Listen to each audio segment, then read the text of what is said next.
बच्चों एक बार फिर से स्वागत है आपका फ्री स्टडी की इस नई और ख़ास वीडियो में। आज इस वीडियो में हम बात करने वाले हैं फाइनल ईयर 5th सेमेस्टर वाले बच्चों के लिए, जहां हम स्किल इन्हेंसमेंट जो सब्जेक्ट है आपका उसके ऊपर हम बात करेंगे। और इस पे जो हम बात करने वाले हैं वो चैप्टर नंबर 3 की बात करने वाले हैं। देखो तो सिलेबस में टोटल आपको 5 यूनिट जो है कवर करना है। इसमें जो हम बात करेंगे वो बात करेंगे यूनिट नंबर 2 के चैप्टर नंबर 3 का, ठीक है ना।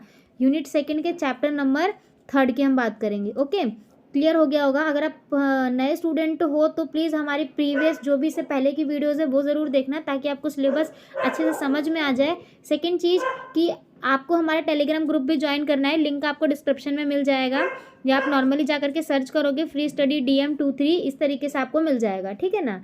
वहाँ पे देखिए चैप्टर 3 में जो हम बात करेंगे, बेसिकली हम बात करेंगे भारत में न्यूनतम मजदूरी की। न्यूनतम मजदूरी का मतलब क्या होता है? न्यूनतम का मतलब होता है एक मीडियम टाइप का, है ना। हर एक मजदूर को, चाहे वो गरीब हो चाहे वो किसी भी जात से रिलेटेड हो, उसे कितनी मजदूरी मिलने का हक है ना। इस टॉपिक के ऊपर बात करेंगे। देखो भारत का जो संविधान है, कॉन्स्टिट्यूशन है, ये जो संविधान है एक नया और पूर्ण तथा मानवीय समाज की कल्पना करता है। बिल्कुल, हमारे भारत का संविधान ही एक ऐसा संविधान है जिसके अंदर मौलिक अधिकार के साथ साथ कई चीज़ों को शामिल किया गया है। अगर आप उसका प्रस्तावना पढ़ोगे तो उसका प्रस्तावना ही ऐसा बनाया है कि 15 से 20 लाइन में पूरे संविधान का वर्णन कर दिया गया है। इस तरीके से उसका प्रस्तावना बनाया है। न्यूनतम मजदूरी अधिनियम जो बना था 1948 में, ये भारत के संविधान के अनुच्छेद 43 में शामिल किया गया है, ठीक है ना।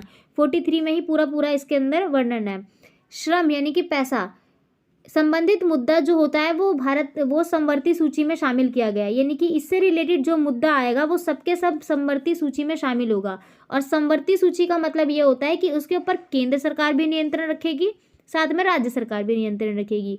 क्योंकि आपको पता है कि जब आपने कार्यपालिका पढ़ा होगा तो उसमें सूचियों की 3 श्रेणी बताई गई थी, समसूची, समवर्ती सूची, ठीक है, और अधीनस्थ सूची, जो कि अलग अलग केंद्र सरकार के हाथों में क्या होना चाहिए। कुछ चीज़ें राज्य सरकार के हाथ में कंट्रोल होती है और कुछ चीज़ें ऐसी होती है जिसमें दोनों का कंट्रोल होता है।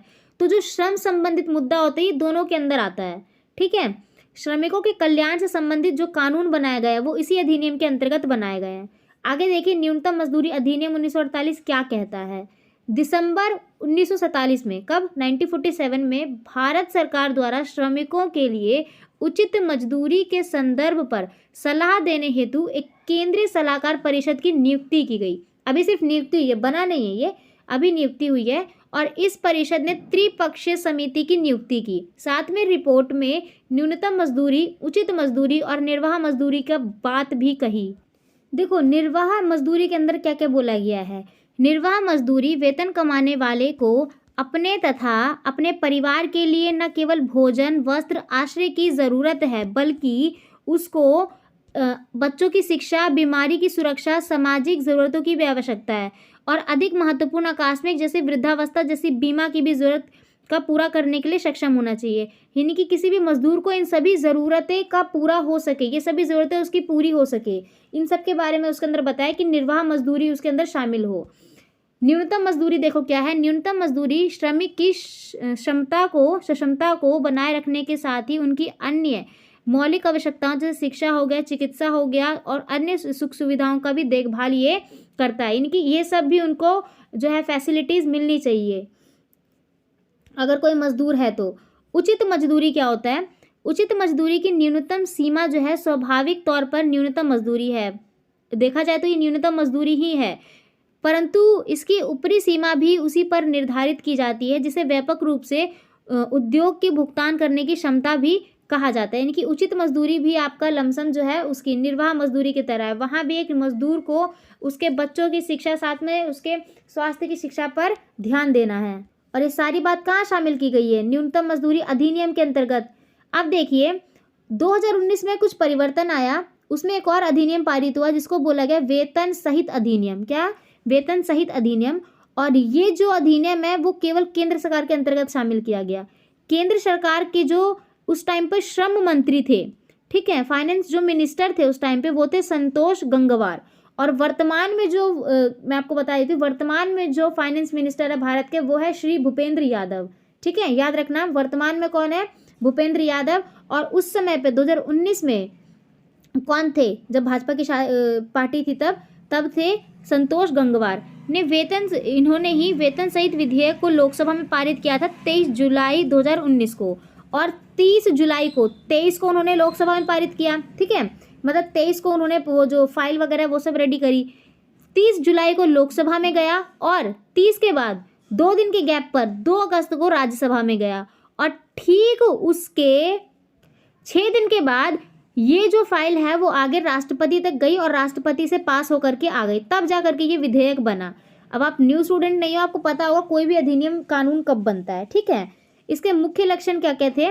इसके सबसे पहला इसका लक्षण था, ये था समस्त श्रमिकों का जीवन स्तर बहुत अच्छा बनाना।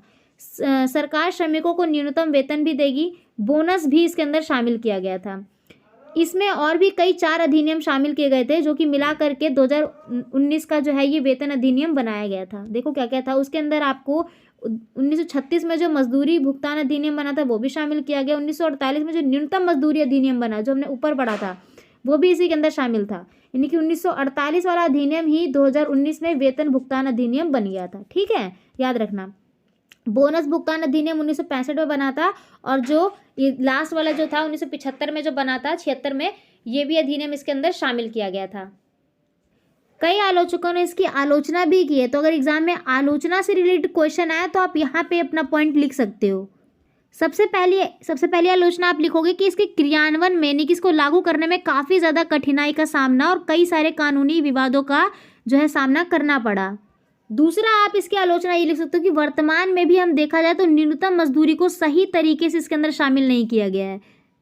तीसरी आलोचना ये लिख सकते हो कि देश में अभी भी श्रमिकों का एक बड़ा हिस्सा जो है वो असंगठित है, जिनके वजह से उन्हें अभी भी एक सही काम नहीं मिल पा रहा और सही श्रम नहीं मिल पा रहा, सही वेतन नहीं मिल पा रहा है बेरोजगारी की वजह से। और इसके अलावा एक और आलोचना आप लिख सकते हो कि नई अवधारणाओं को छोड़कर नए अधिनियम में जो कई सारे प्रावधान इसके अंदर बनाए गए हैं वो भी कई कारणों से है, क्योंकि यहाँ पे एकल संहिता में जो कई सारी प्रकृति यहाँ पर अपनाई गई है, उन्हीं सभी के कारण कई सारी समस्याएं यहाँ पैदा हुई है।